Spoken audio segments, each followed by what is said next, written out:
The UK government just announced the biggest shocking immigration changes ever, and this is going to affect millions of migrants in the UK. They've proposed 10 to 15 years ILR rates or even more for migrants and their dependents, especially those that moved to the UK from 2021. Stay with me, let's go straight to the details of who this affects, those that are exempt, and every other thing you need to know.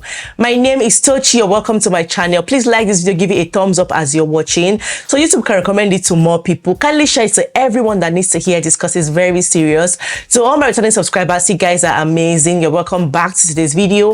If you're yet to subscribe, please click on the subscribe button right now. Thank you. We all know how the UK government have proposed 10 years ILR rates. That is increasing time for ILR from 5 years to 10 years.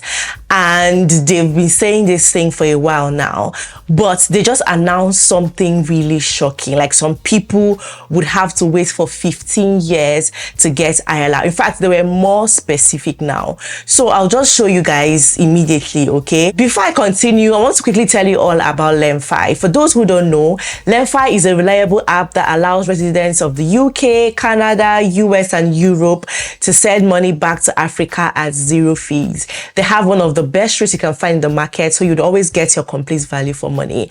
And do you know what? Not only does your LemFi app serve you while you're in the UK, you can also use it while you are in Nigeria. So there's a Naira bank account for every LemFi user. So you can convert Naira to pounds, pounds to Naira while you're in Nigeria, and carry out all your financial transactions without worrying one bit. All you have to basically do is download the app and sign up while you are still in the UK. And you can use my code Tochi to do that if you haven't done it already, to enjoy all the discounts. So now back to the video. So they say this is the biggest shakeup of the legal migration system in nearly half a century, and it was announced today, okay? And it has been designed to reward those who contribute and play by the rules.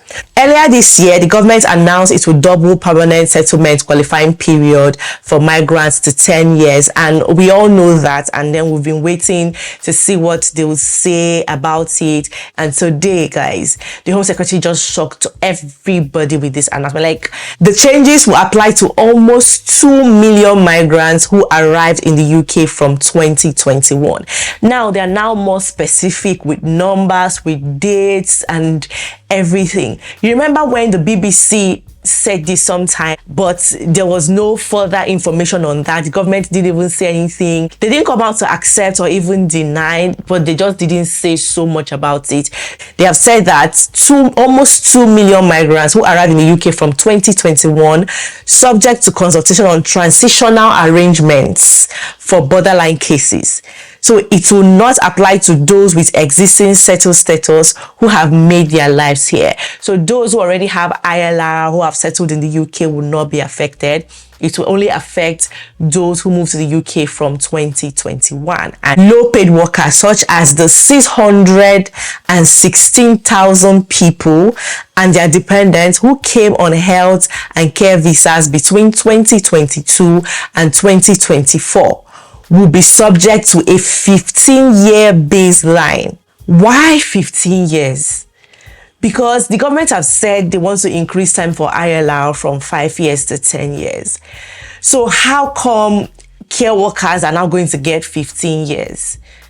Guys, I want to hear what you think about this in the comment section, because this is so worrisome. Like, I just feel like it's not fair. These are legal migrants. These are people that you told that you have shortage of workforce in your country and everything, applied for visas legally, came into the UK, you gave visas, and now imagine being in the UK for 15 whole years on a visa with the constant changes in immigration rules. You don't even know the next thing that will affect you. There's so many uncertainty around visas, immigration to the UK, legal migrants, and everything. There's a lot of uncertainties, guys. Now just imagine being on one leg, walking on eggshells, being restricted, and just living in fear for 15 whole years, watching your back and just asking, to what extent should we breathe?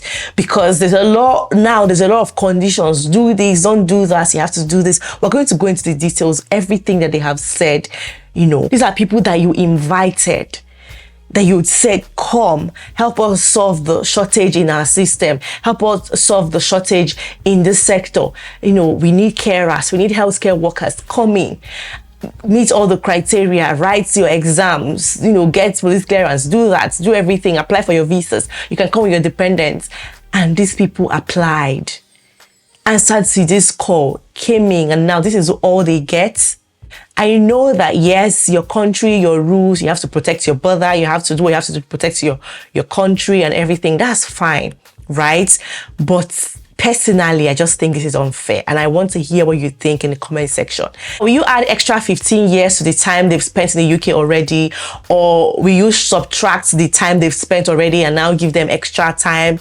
I don't understand how it's going to work, even though they said there should be time, or they're going to announce how the transitional arrangement is going to be.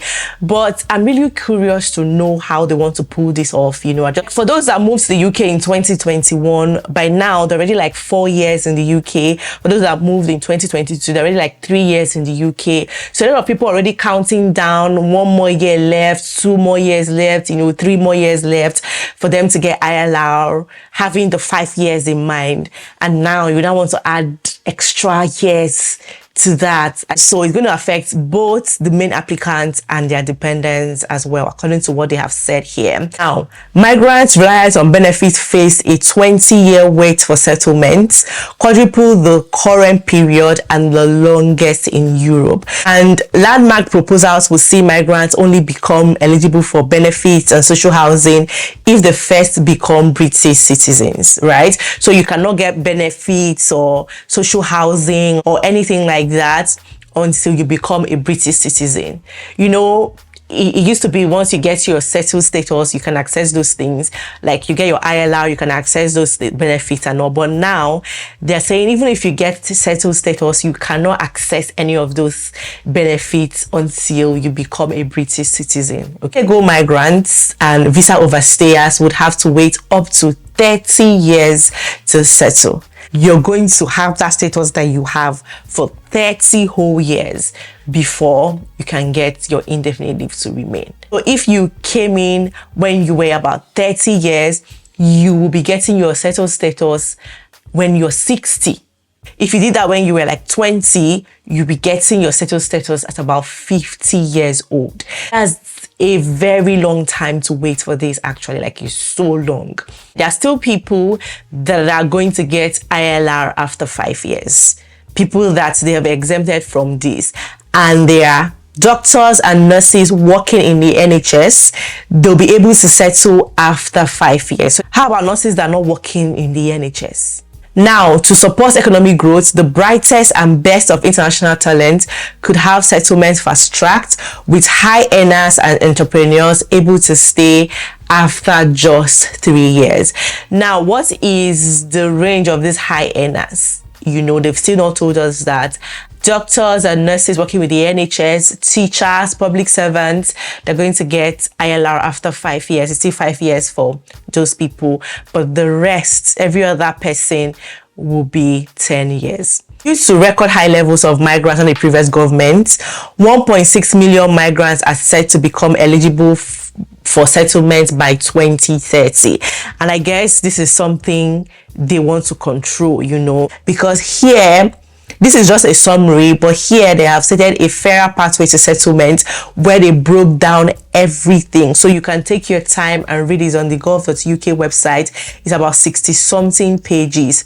So transitional arrangements for those already in the UK will be set out following a consultation.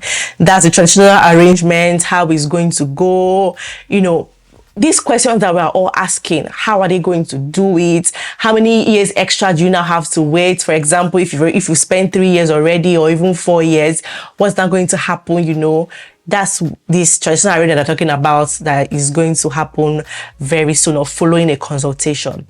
However, the intention is that anyone yet to be granted settlements will be subject to the contribution-based model once the new rules are enforced. They're not enforced yet. Other people that will still get ILR after 5 years are immediate family members of UK citizens and Hong Kong BNOs will retain their existing 5-year pathway to settlement, 5-year pathway for skilled frontline public service workers, and migrants on global talent or innovator founder visas for at least 3 years could only have to wait 3 years for settlement, a 7-year reduction on the 10-year baseline. Migrants making national insurance contributions will receive settlement after 10 years, but higher and additional rate taxpayers will benefit from reduced periods in recognition of their contribution.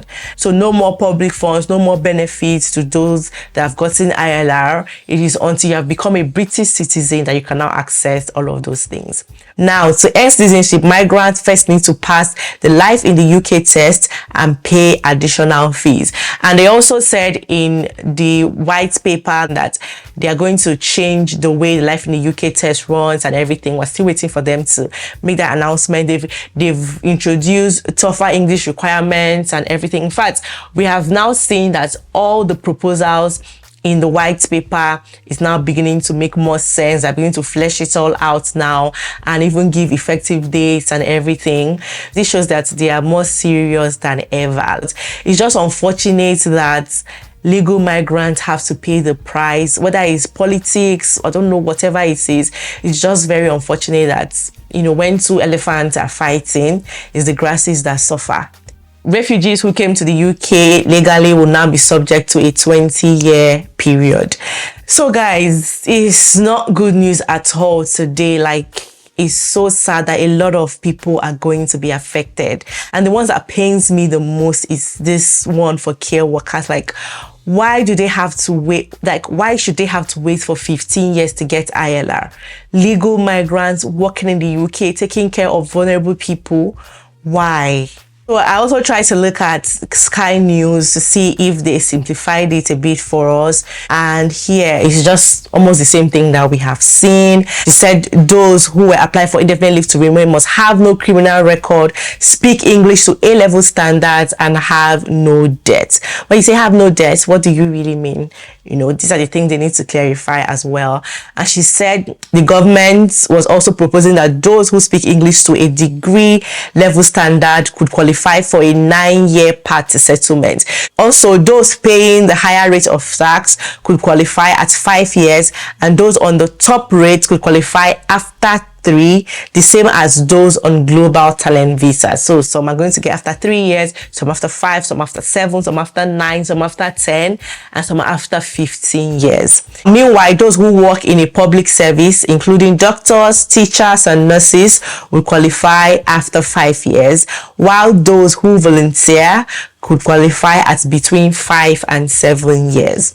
However, Ms. Mahmood did say she would consult on whether asylum seekers who claim benefits should not qualify for settlement until 15 years after their arrival. So she said these are subject to consultation, but the government proposes that those who have received benefits for less than 12 months would not qualify for settlement until 15 years after arrival. And for those who have claimed benefits for more than 12 months, that would rise to 20 years. So yeah, this is it, guys. You can always take your time to read up more about this and see the details and exactly what they're talking about, but I just tried to go through the summary for us to understand what's going on.